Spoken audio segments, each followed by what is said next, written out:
This is a very real story about entrepreneurships and the lessons that I learned. I want to help you avoid the mistakes that I made, and I also want to give you some insight on how much it actually takes to build a business or a brand. And I want to really be honest about the lessons that I learned, and because it can often be glamorized. So, and I also want to preface this by saying I am shutting this down not because I can't do it, not because I don't have the skills, or because I don't believe in myself, or because I didn't believe in this. I am doing it because simply I don't want to, and it is not aligning with the future I see for myself and what kind of business I want to be in. I have chip on cheeks because I got my wisdom teeth removed exactly as a Monday today, exactly 1 week ago. But it's fine, we good. We're back. I've missed you. I have 6 days to post 3 videos that I was planning to make. And you know what? We're gonna make it. Let me just get the mic and let's get started. In June last year, I received a message on LinkedIn from a woman called Sarah. Let's just call her Sarah for the sake of this video. And she messages me about a potential project for Coop, which is a very big corporation here in Denmark. And it is not uncommon for me to get these kind of requests or inbound leads in my DMs. So I answer, I'm like, you know what? We're both from Copenhagen. Let's just meet up and talk about it. It sounds like a big project. And we instantly hit it off. We have great chemistry. We feel like, okay, you know what? We're not only aligning on the business part, but also in like how we view things. So we're not completely the same. Like she's more like outgoing, extroverted, has a lot of like optimism, and I'm also optimistic, but like hers was extreme to maybe the point where she was maybe ignorant to reality to sometimes, or like underestimated how much it actually takes to build something. Um, Whereas I'm the opposite. I'm like perfectionist, so it can also kind of hold me back. So we were kind of like a great match, because I would be more of the like, oh wait, let's just fix this, and she would be like, come, let's go. And there was a lot of fire in her, and I really liked that. Like I really liked that, and we hit it off. We became great friends, etc. Looking back now, I see that I was actually in a very vulnerable place mentally and emotionally. I had just ended a 10-year long friendship with a girl I thought would be in my life forever. And even though I was the one that ended it, it was still kind of it was a huge eye opener for me in what I seek in friendships. So in that moment, I thought I was kind of like, "Ah, now I understand what it is, what kind of circle I want around me, and what it is that I don't want around me." But I actually wasn't that clear on it, because I hadn't given myself enough time to just be by myself. You know what I mean? And it sounds like it was a romantic relationship. It was literally a platonic friendship I had with this girl.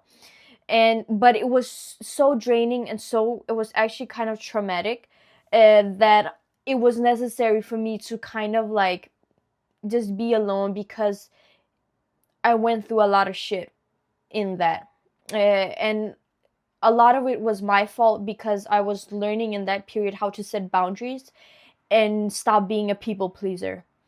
So looking back now, it was not ideal for me to jump into a new friendship, um, at that time, a couple of weeks after.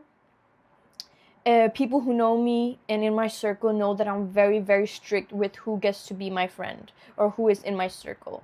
And I really, really enjoy that. And I love where I am today with that. But back then, I was strict, but still I wasn't, in a way, because I became besties with this new girl. And when you're in that place mentally, and you kind of experienced trauma, or like you've experienced not being listened to, or your boundaries being stepped over, or being a people pleaser, you kind of view relationships and the world through a blurry lens, but you can't see it yourself because you're not healed. So I was viewing all of this through a blurry lens. I can see that now, but back then I thought I was viewing things clearly.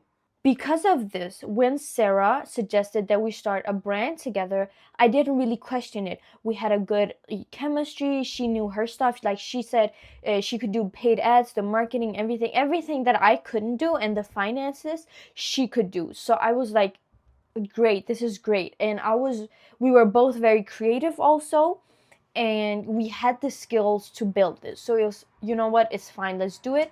And we were great at supporting each other. So I didn't question it. But I realize now that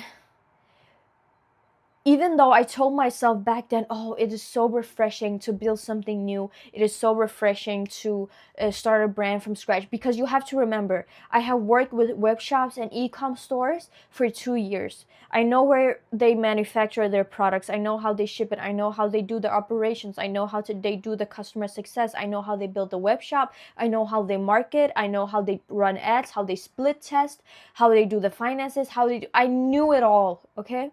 So for me, it was like easy cheat. I know all the cheat codes. Like it's not something new.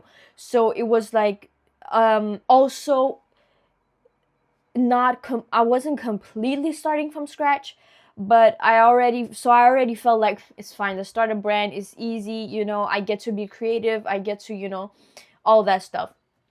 And I've mostly been behind. I've not actually run the stuff, but I've been behind the scenes and know the people who run the stuff. But now I see that I actually maybe used it as a distraction from all the work that I was putting off in my own agency. But yeah, we looked at each other, we had a great chemistry, everything was going good, and we decided, you know what, let's freaking do this thing. And we quickly decided on a product. Here's what we did, okay? I decided on the product. I've seen these bags everywhere. You know what? We can do it better. We can do it higher quality, higher pricing, a different segment. I will know how to market it. It's fine. That's how we're gonna make it unique. And the bags are great, but our competitors, girls, I love y'all, but y'all's quality ain't top 10, and I don't think that's what you're aiming for either. So it's fine. And their prices reflected that. So I kind of wanted to change it. And we delegated the roles. She would do the finances, the paid ads, and she would fund most of it because she had a great sales job where she was getting paid a lot more than I was getting paid. So it was only fair. And also, it doesn't matter in business who pays because you will get it back. You know, obviously, you start a business because you think it's going to be successful. So, and your business will pay you back. So it doesn't really matter. And we decide on the product, and then I'm like, you know what, you're gonna talk to the manufacturers. I don't want to be in all of that technical stuff. You know what, I love the creative part, and that's what I want to keep doing. She was like, fine, I'll talk to the manufacturers, but of course we both need to approve the product. And I was so picky. Everything needed to be perfect, from the quality of the leather to the stitching to the color to the pockets to the shape to everything. And you know what, that paid off because the very first sample we got was absolutely perfect. We get the first sample. And also, just search on Alibaba. I look for people with a lot of years of experience and people that didn't have like a minimal quantity order, whatever the frick it is called. And I just ordered samples from them, and it cost like, I don't even remember what it cost, honestly. Yeah, it was actually quite expensive, I think, but it was worth it because the samples were perfect. Okay, now we're both high. Me and Sarah were looking at each other like, yeah, let's freaking do this. Let's do this. We're gonna build a brand. Everything is gonna be amazing. We're gonna be millionaires. Okay, not only because of the money, but it was just like, it was such a nice feeling. It was like, we're actually doing it. Like, we just looked at each other and we're like, we're actually doing it. So then we get the samples, we start marketing them, right? So I create the organic content for TikTok and Instagram, and she sets up the ads for them, right? And quickly we get a lot of traffic, and we get feedback. Your bags are too expensive. They look so good, but they're too expensive. And fair enough, we haven't built a brand. Like, people don't know us. No one is gonna pay that much. I think our prices were between 1 and 2k Danish kroners. which honestly to me is like very fine for the quality that they would be getting compared to all the shit products that are out in the market, right? And but of course, like, they don't know the brand, they can't see the value, then customers are not gonna buy. Like, then it doesn't freaking matter what you think about your product. If the market is telling you something else, then that's the truth, and you need to just open your eyes, and that's, put your ego aside. You might think your product is worth $1 million, but if you can't sell it, if you can't showcase the value, then it's not worth anything. So I tell her, you know what? It's fine. Let's put the prices down a little bit. We are higher than our competitors. Like, of course, they're going to be a little iffy about purchasing. So we do that. We put them a little bit down. You know, then it's like the big one costs 1K, the little one costs like 800. One or 1200 for the big one. I don't remember now, but around those prices, right? And then I start making all organic content about, this is how you can use this is why it's different, this is why this, and our TikTok, we get so many orders from our organic content. Okay, then we're like, yes, it's working. No one is complaining about the price. They see my face. I've built a TikTok platform before, and it's kind of just like rolling. I love it. Okay, and we're like, also, of course, I build the web shop. I do it on Shopify, the easiest way. I have this like crow proof, foolproof method of like creating web shops. If you want that, by the way, comment down and I'll make a video about how you can create a web shop that's foolproof or whatever, or something like that. Talk more about it at least. So I do that, and it's paying off. You know, everything is paying off. So but remember, we only had the samples, and we have communicated to the customers, listen, you are pre-ordering, so we'll send the products out in a couple of weeks when we receive it from, you know, from our supplier. So but then something happens, right? I noticed that every time my partner Sarah, needs to create ads, it's chaotic. It's like she doesn't really know what she's doing, and this builds up like tension. Like, I start getting worried, like, does she know what she's talking about, you know? And we end up in a lot of discussions, in a little bit of conflict about that and about our roles. And it was not like me trying to take control, because I don't know shit about ads, but I do know, like, you're not supposed to be this chaotic. And I asked her, we're sitting in a cafe, and I asked her, look over, why is it so chaotic every time you need to put out an ad? And she's like, yeah, I know. And then I was just like, yeah, I don't think you know what you're doing. And I communicate that in the way that I would want it to be communicated to me. So because of this, I also stopped doing my work. I stopped creating content. It feels draining to me. It feels like now there's an energetic block. Like, now it's like what the fuck? Like, I'm carrying all the weight. You know what I mean? Like, because if you can't do your job, then she also kind of starts complaining about having to fund it, having to pay for the ads, having to, like, you know. And I think that shift happened also when I started, like, noticing the things that she said she could do but she couldn't, and then she kind of closed off and didn't want to fund. And I was like, what's happening, you know? Despite it, you know what, I kept pushing. I put some more organic content out, it made some sales, and now it's time to order from our supplier, right? And we're having these discussions, and it's starting to get a little bit like about money, about management, about roles, about what we expect from each other, which is fine, because we've always said to each other from the very beginning, if there is something, we're gonna work it out. We need to lock in, and we need to be sure on each other to take it all the way, because there will be, you know, ups and downs. So I was locked in no matter what. I wasn't like, oh, I'm just gonna dump my partner and just do it alone. Like, that's not where I was at all. I was like, we're gonna work through it. Like, I learned everything by failing and then doing it again, so she can also do that. You know what I mean? So I was still very committed to it. Despite it, I was still committed, and I was like, you know what? F it. I'm still gonna make the videos. We're gonna get the sales, and we're gonna figure it out. It's fine. But now I see, like, I was forcing myself to push through it. Like, I should have just been like, hey, are you in or are you out? And there was like this a little seed of uncertainty starting to grow in me, despite me being very, like, I'm very, in everything I do, I'm like, if I'm locked in, I'm locked in. If I know this is where I want to be, this is the person that I want to be, I don't care what it takes, I will get there. And I will do it because I love myself. So it's the same with working out, with eating healthy, my sleeping schedule, my work, my clients, my social media, my content. I'm like that with everything. Like, it doesn't matter. Like, there will always, life is tough, you know. You have to have like this deep love for yourself to the point where you show up no matter how you feel, you know what I mean, because you know you deserve it. So it wasn't that I was like, oh, one bad feeling, now I'm quitting. Like, it wasn't like that. It was just like, and these things kept happening. It was like every week 3 discussions, every day something new, you know. Then the first very big mistake, black on white, happened, and I was like, this is it, this is it, this is it. We need to order the bags because we have orders or customers waiting for the bags, right, from the supplier. Instead of just ordering the bags from our supplier that we spent so long getting the perfect sample from, without telling me, she orders from a different supplier.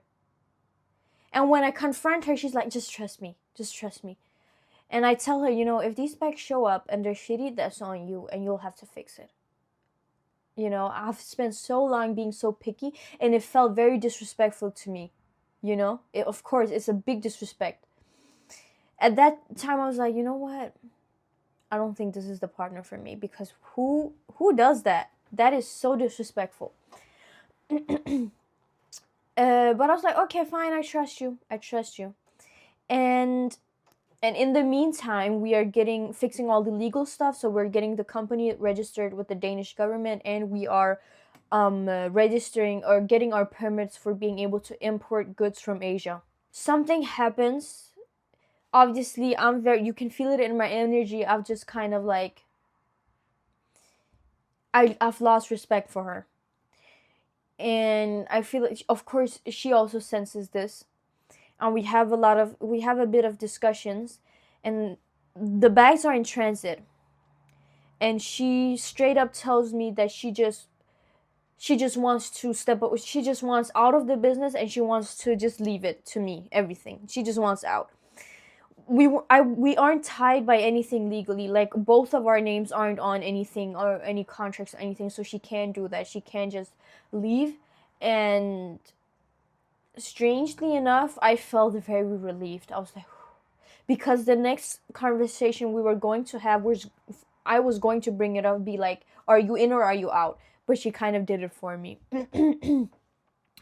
So that was fine to me, but then I was also kind of left with this feeling. The bags are still in transit. We haven't received them yet, and I'm telling her, you know what, you're gonna return the bags. I'm gonna order from a real supplier. I don't want those bags, right?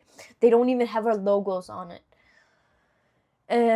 Just because they were cheaper and quicker to arrive, she bought from the other supplier. But yeah, she was like, yeah, fine, I'll return it, whatever. And then I was thinking of just shutting it down, but I couldn't see back then that that was my intuition speaking. I thought it was fear. And I don't listen to fear. So I was like, yeah, I think I'll shut it down. But then that very same night, I received like 3 orders, and then I'm like, I took that as a sign to keep going. And it had been our vision, right? Like, it was very affected by her vision also. And I had already publicly launched it, and I had orders waiting, and I can see now that I did it because I felt an obligation to do it, not because I wanted to do it, you know. And it's very important you listen to that. You listen to your intuition.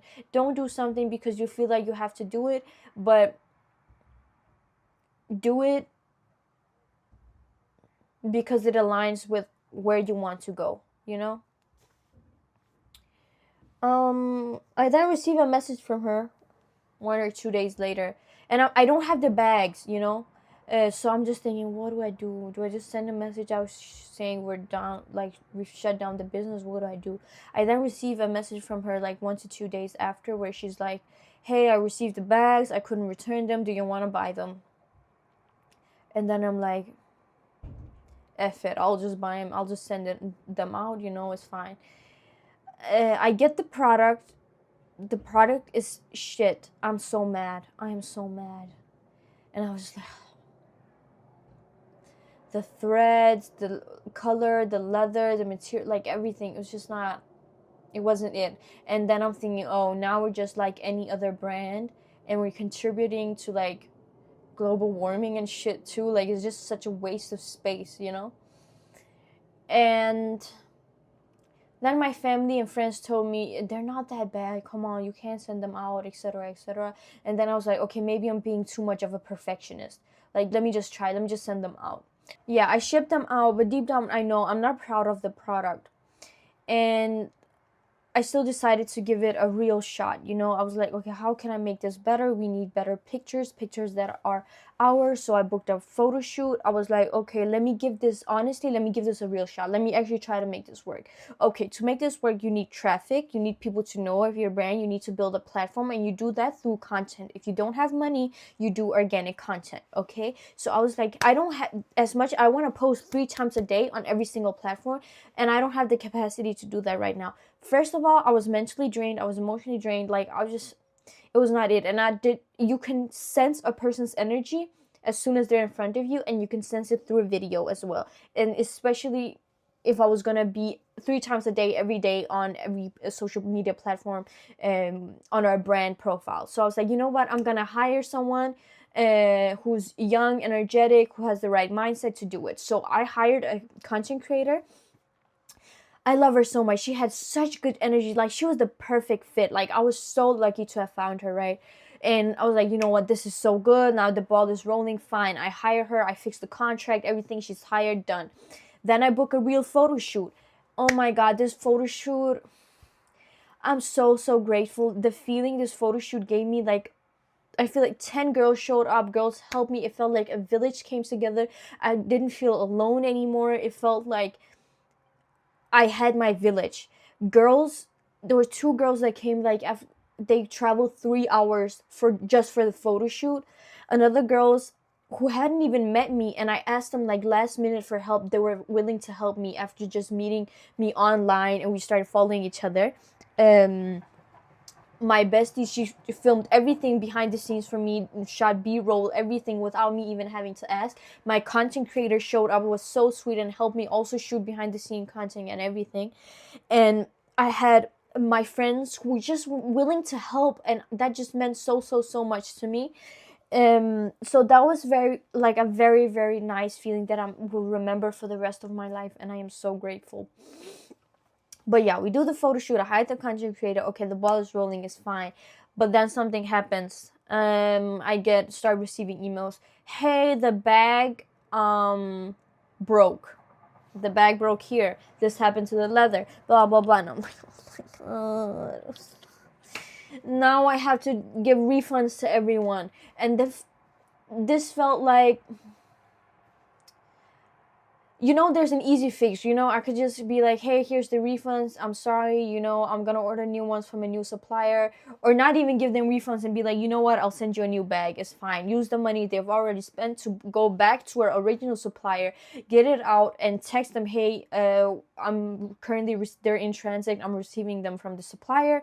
I'm gonna send them out. You're gonna have them in 14 days, 10 to 14 days. It was gonna be good. But I could do that. It's fine. I could keep running the organic content and get the pictures out there from the photo shoot. I could have kept it running, but at this point I was like, you know what, I don't even want to. Like, it's not worth my energy. I don't know. Like, also the design of the bag, like, now that I look back, it was very like, we created the brand because Sarah, she mostly wanted to be in the e-com space, and she wanted to make e-com money. And that just, I was like, you know what, I think I'm just gonna shut it down. Like, I don't want to do this. this is it takes a lot of energy and time, and and it is extremely expensive, time wise and energy wise, when it is something that your purpose doesn't align with. You know what I mean? If it was something that truly excited me, it would have been a very cheap price to pay. But it was just a sign for me. I was like, you know what? It's not worth it. So yeah, I decided to shut it down. I just realized I was forcing myself to make this work, and it just wasn't gonna work in the long run. It didn't matter how much money I spent on it, it doesn't matter how much energy I spend on it. The longer you stay on the wrong train, the more expensive it is to get back home. You have to understand why you are doing what you are doing. And if you are already now, if I'm feeling like this is so hard. Also, now I see the reason I hired a content creator is because it would be forced action for me, and I don't believe in forced action. I believe in aligned action. Even things that are tough, when I know that I have a purpose, they suddenly become easy to do. You know what I mean? So this was a huge red flag, and I should have listened more to my intuition like I do now. And I'm very proud of the progress we made. I'm very proud of all the experience that I got from this. I'm very proud of all the girls who helped me and everything that I did get to experience. But it just wasn't for me in the end. I might create a brand in the future, but then it's gonna be, I think, way, way, way different. And I also tried to shut it down. I was like, oh, there's too much of her energy in it. I'm gonna do a rebrand, but that was also just like another, like, what do you call it, like a sticker on the wound type of situation. Like, the wound needed an operation, a surgery. It didn't need a sticker.